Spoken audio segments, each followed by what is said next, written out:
heck of a lot of rain, but it's been great for growing tomato crops. I'll flip this phone around and show you guys kind of what I got now. Yeah, they really come up quick. I've been feeding them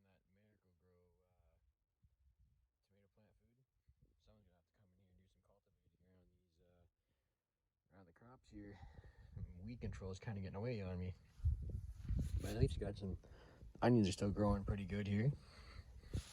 These are the biggest ones I've got on my plants yet. Got some little bulbs growing.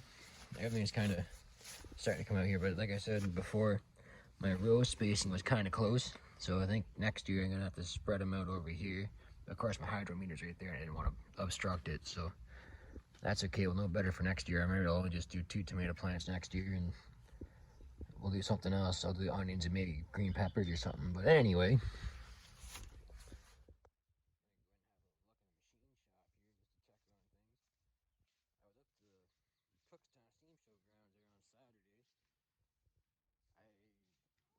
guess they were having a hang on a sec here.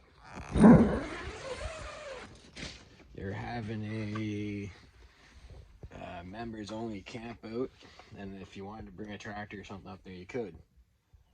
And they got up there and everyone's wondering why I didn't bring anything. Well, I had another event to go to that afternoon, so I was really only up at the fairgrounds for a couple hours, but it was nice to get up and just see who and all was up there and stop and shoot the breeze for a few hours. And then I had to go up to a birthday party in Beaverton.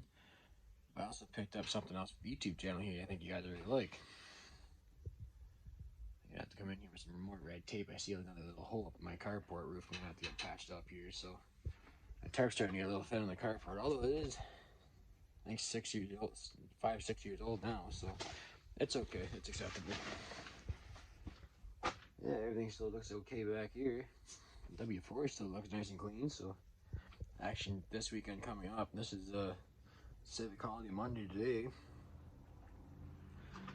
I was invited up to another little show out near Puslinch, and there's another little show up in Sunderland on Sunday, so you guys might get a double header video depending on what happens. I don't know, it'd be nice to take the hard part up, get it out, take it out up to, at least get it to one show this year. Can't let the W4 have all the spotlight, but I did say I want to take the W4 around before I sell it.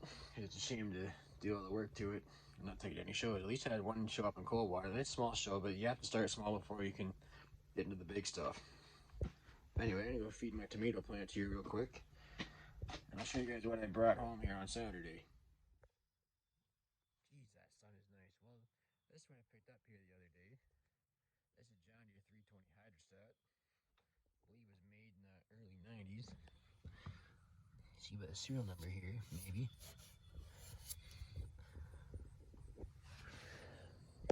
This was another family tractor here. It's originally my great uncle Jack's tractor.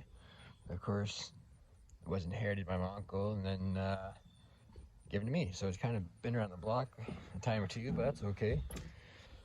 Have a little issue with it though. It's got the Kawasaki engine, 2-cylinder Kawasaki. I believe it's 18 horse.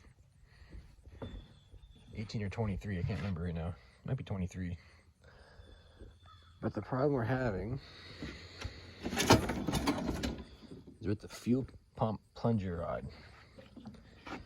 So basically, there's a gear on the back of the camshaft that drives the plunger rod, and I think it's not moving anymore. Apparently, you can come away and go back in. So I don't know if it came off the cam wheel or if it stripped the tooth out the cam.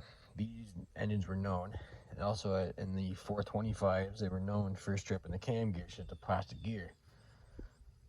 So I'm gonna have to run a few tests. I'm pretty sure it's that plunger rod. I was up looking at this before I picked it up.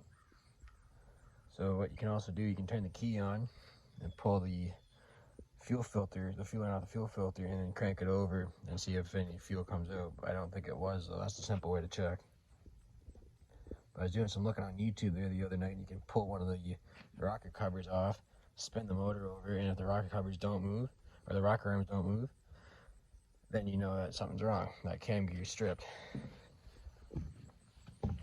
And I have also heard this is kind of an expensive repair to do too. So I'm not exactly sure, but I want to have a look at it first. You do have to take the engine out though to do this job. See here, I cleaned this off yesterday. Air-cooled V-twin. Of course, being a John Deere's got lots of experience with two-cylinders. So that's another project, and something neat for the YouTube channel here anyway. I got a friend of mine that has a small engine repair shop. I'm gonna go over and see him tomorrow. I think, and kind of maybe see what the parts are worth and whatnot. We'll go from there. So yeah, another little project for the YouTube channel. I was thinking that this and that R72 I had earlier this summer were built around the same time. This is early 90s, and I think the R72 was mid to late 80s, so I think it was kind of around the same time. It's a very complete tractor. Everything's here. I mean, we're gonna need a headlight lens, but that's no big deal. I think I know the guy that broke that. No, it wasn't me, if you're out there watching. Other than that, it still even has the factory hubcaps on it all the way around. Those are only get pulled off and thrown aside somewhere because you usually have to change the tire and never go back on. But before I take it into a shop or pull it off the trailer, I'm going to give it a good power wash here, clean it up a little bit, and we'll go from there. So anyway, if you guys like that video,